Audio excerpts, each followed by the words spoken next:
salam dari Bayan. Apa kabar kalian semua? Semoga dalam keadaan baik ya, geng. Ini gue udah seminggu ya, geng ya, balik dari Jakarta gitu kan. Kemarin gue ke Jakarta berdua sama si Entong aja, geng. Bapaknya nggak ikut gitu kan. Dan sekarang gue ditinggal suami, geng. Kemarin dia gue tinggalin sebulan, tapi sekarang dia ninggalin gue selama 3 minggu gitu kan. Karena dia harus terapi ya. Dia punya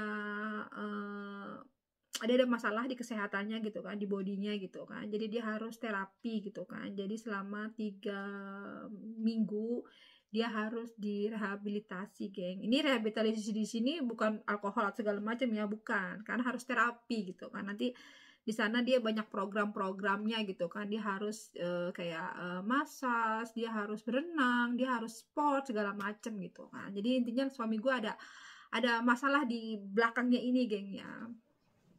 Seperti itu, geng ya. Ya di sini gue mau cerita aja ya tentang pengalaman gue balik ke Indonesia kemarin, geng. Aduh, gue gimana ya? Ini gue mau bukan bermaksud bagaimana ya, nyinyir juga ya, pasti mau nyinyir gitu kan. Ini pengalaman aja gitu, agak-agak kesel, agak gimana gitu kan dengan keadaannya kok makin lama makin seperti ini gitu ya. Jadi ya seperti biasalah, anak gue tuh kalau ke sana kan selalu sakit tuh ya. 2 kali, geng, harus periksa ke dokter gitu. Ke rumah sakit, bukan ke dokter, ke rumah sakit anak gitu kan. Karena kan pas gue balik itu tuh memang polusi di Jakarta tuh lagi buruk banget ya. Mungkin terburuk sebumi. Negara terburuk lah, nomor satu gitu kan. Jadi intinya tuh crowded banget gitu kan. Dan juga banyak anak-anak kecil yang tumbang khususnya gitu kan. Ya udah sampai anak gue beneran tumbang gitu kan. Dan gue juga nggak mau dirawat kan. Akhirnya dia diuap lah gitu kan. Ya udah, singkat ceritanya ya udahlah, memang tuh lama ya, geng ya. Terus kedua kalinya juga sama, geng. Itu masih lama, geng. Itu saking lamanya, geng. Gue sampai nggak nebus obat. Lu bayangin aja, geng, dari pagi, dari jam 9 sampai setengah 10-an gitu kan, sampai hampir jam 2 gitu kan. Itu lamanya di mana? Di obat sama yang ngantri-ngantri segala macem gitu kan. Gue pikir gini loh ya, ternyata masih belum berubah gitu kan. Mungkin sistemnya berubah, mungkin. Tapi kalau sistem berubah terus tidak diimbangi dengan sumber daya manusianya, percuma. Kepikir nggak sih kalau orang udah mau sakit payah gitu kan, terus bisa meninggoy kan di tempat, karena itu dia manusianya ini loh yang kurang gerak cepet gitu loh. Kenapa sih harus lamban gitu penanganannya? Ini yang bikin gue kesel gitu. Kenapa sih orang kita tuh lamban gitu loh, nggak cepet gitu. Gue gergetan banget, geng. Sumpah demi Allah gue gergetan gitu kan. Karena begitu loh, tinggal di Jerman gitu kan, dengan sistem yang ada yang saset cepet, kita harus bagaimana gitu kan.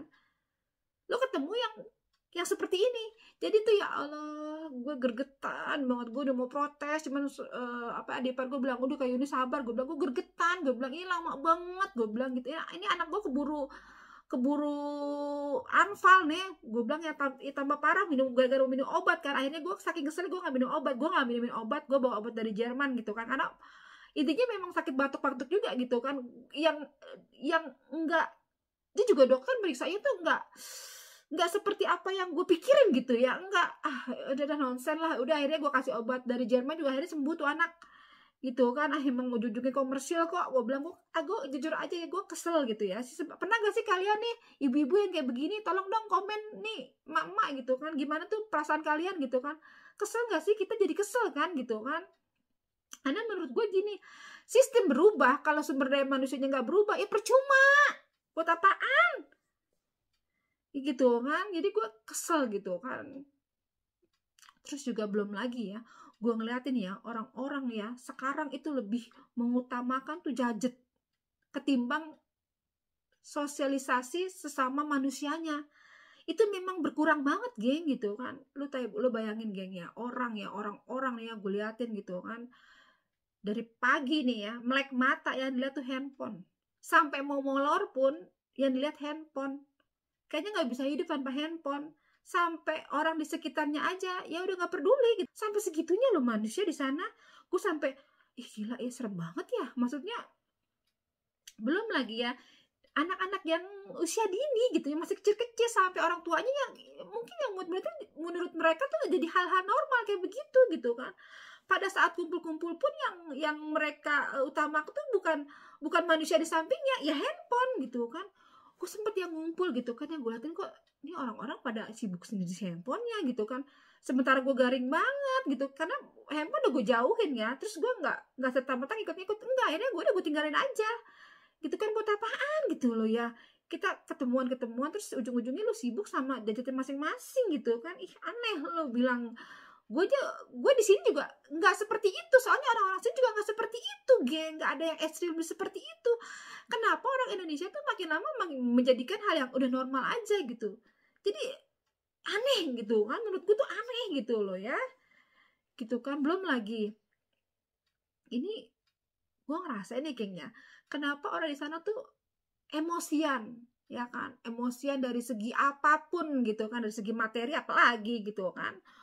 Gue ngeliatin dan gue merasakan juga sih, gue juga iya ya, kenapa gue juga emosian, anak gue juga sama gue juga emosian, kita sama-sama emosi. Kadang pas balik ke Jerman, mami maafin aku ya, kemarin aku di Jakarta tuh aku begini-gini, mami juga minta maaf ya, karena gampang banget emosi. Ngerti gak sih, kayak sesuatu yang kering kesiram bensin jadi terbakar, seperti itu gitu ya geng ya. Aduh, gue ngerasain gitu kan ya.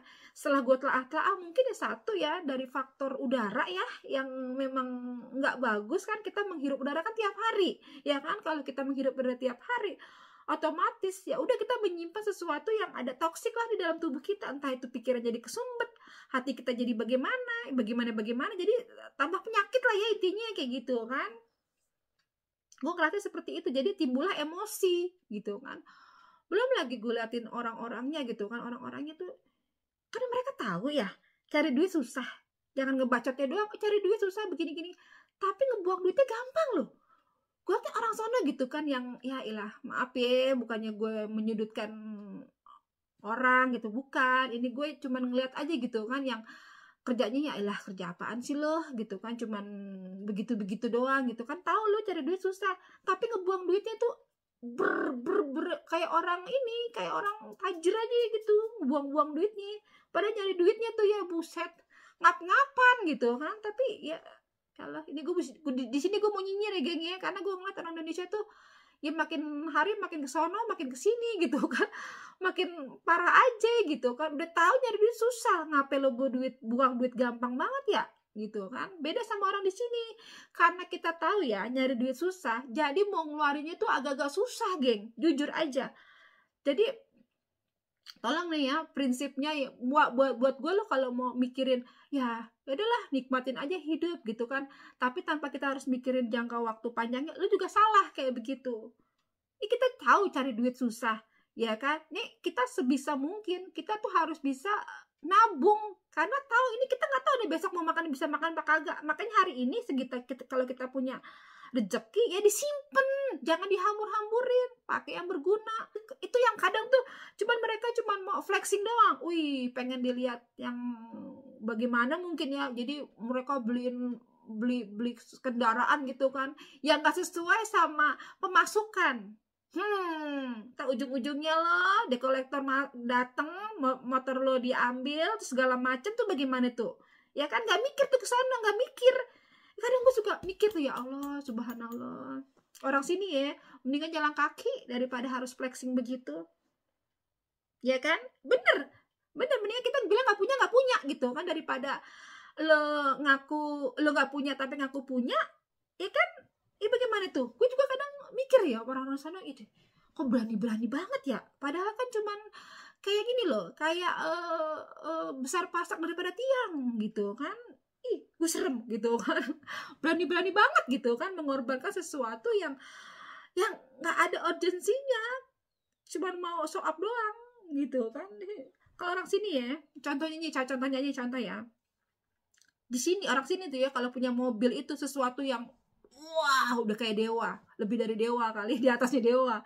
Karena kita tuh bener-bener kita jaga, kita rawat, karena ini barang mahal nih si mobil.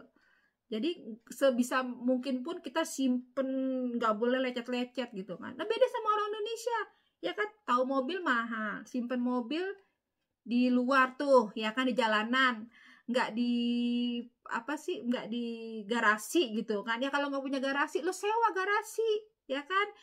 Ya mobil lecet-lecet segala macam, ya udah ngerasa ya udah gampang kok, duit gue cari gitu. Kadang tuh gue suka, ya Allah, ya udahlah, memang sekali lagi nih udah karakter kali ya.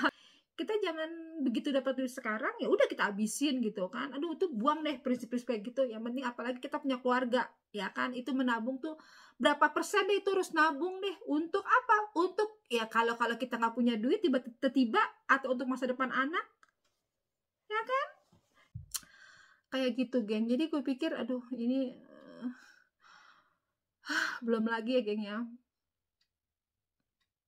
Gue ngerasa ya di sana ya, gue cuman shopping doang lah, keluar gitu sebentar gitu, gue ngerasa capek banget loh, capek banget. Gue nggak bisa melakukan aktivitas lainnya gitu kan, karena gue udah capek aja bawaannya gitu kan, udah nggak ada energi dan tenaga gitu kan. Sementara di sini gue bisa melakukan banyak aktivitas, gue nggak bisa kemana-mana saking capeknya kayaknya. Di sini gue bisa melakukan aktivitas seharian tuh bisa 3-5 kali, itu minimal gue harus ada aktivitas, geng, ya kan.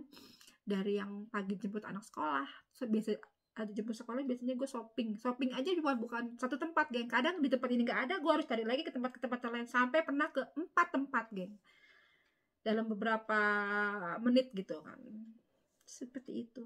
Terus ada juga mertua minta anterin ke dokter, abis dari itu jemput anak sekolah, gue harus masak, habis masak terus sore biasanya dia suka antar anak ke karate, atau di next day tuh ada aja aktivitas lainnya. Seharian tuh gue ada aktivitas tapi gue gak ngerasa capek gitu loh. Beda banget di sana gitu kan. Udah hawanya juga gue yang emosi banget, anak gue tantrum yang kayak bagaimana, ada sesuatu yang gak sehat nih gitu kan. Kayaknya di otak tuh stres aja, stres yang gak juntrungannya gitu kan, kayak begitu. Mungkin apa yang kita hirup dan kita makan kali ya mempengaruhi gitu kan, seperti itu. Jadi gue ngerasa udahlah, this my life di Jerman ini, di kampung ini. Gue tinggal di kampung tuh alhamdulillah gitu kan, this my life, hidup gue yang sebenarnya di sini gitu kan, ya dengan kondisi yang lingkungan sehat. Gue ngerasanya juga ya, dulu gue gak, mungkin karena memang zaman udah berubah ya, orang-orangnya juga udah beda gitu ya. Jadi gue ngerasanya tuh udah beda ya gitu kan. Ya so far thanks God gitu kan, gue gak tinggal di sana lagi gitu kan. Seperti itu, geng. Jadi intinya yang bisa merubah segala sesuatu itu kita gitu kan. Orang lain tuh cuman ya sifatnya memberitahu, ngasih warning segala macem gitu kan. Tapi kalau kita tidak mau bisa berubah atau tidak bisa merubah segala macem tuh nggak bakal bisa terjadi apa-apa, geng. Ya nggak? Ya sudah, geng ya. Ini jam berapa nih? Ya 15 menit lagi gue harus jemput anak sekolah, geng. Ya. Oke, see you next time di video berikutnya dengan cerita-cerita gue ya. Jangan sampai bosan ya kalian. Oke, see you. Bye-bye.